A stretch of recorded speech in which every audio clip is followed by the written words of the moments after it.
All right, wanted to give you my quick hit prediction for tonight's game.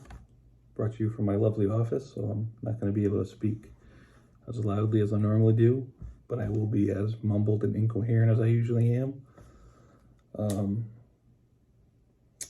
My marker is apparently exploded, so we're off to a great start. I'm going to toss that away. So basically, you get the Buffalo Bills tonight, and we got a real conundrum here because Matthew Stafford is my fantasy quarterback. So, go grid here.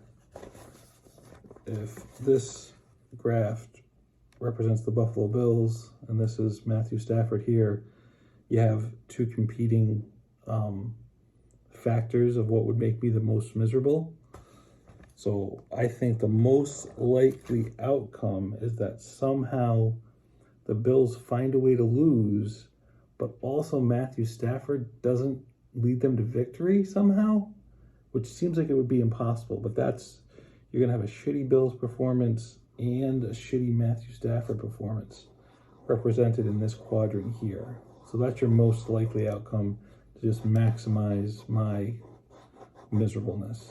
That's probably where I have to keep checking the door to make sure I have a glass door, so I have to make sure nobody's coming. But that's probably where you're gonna be.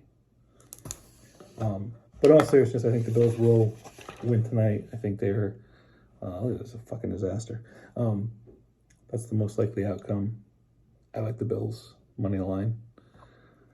I think the secondary can hopefully hold up against Stafford, who's facing some elbow issues.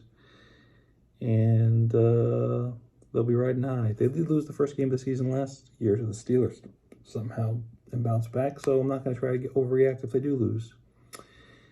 And with that being said, I'm going to head off to my urology appointment, which means I will have a minimum, but not necessarily a maximum, of one person's finger up my ass. So I could check in later if you want.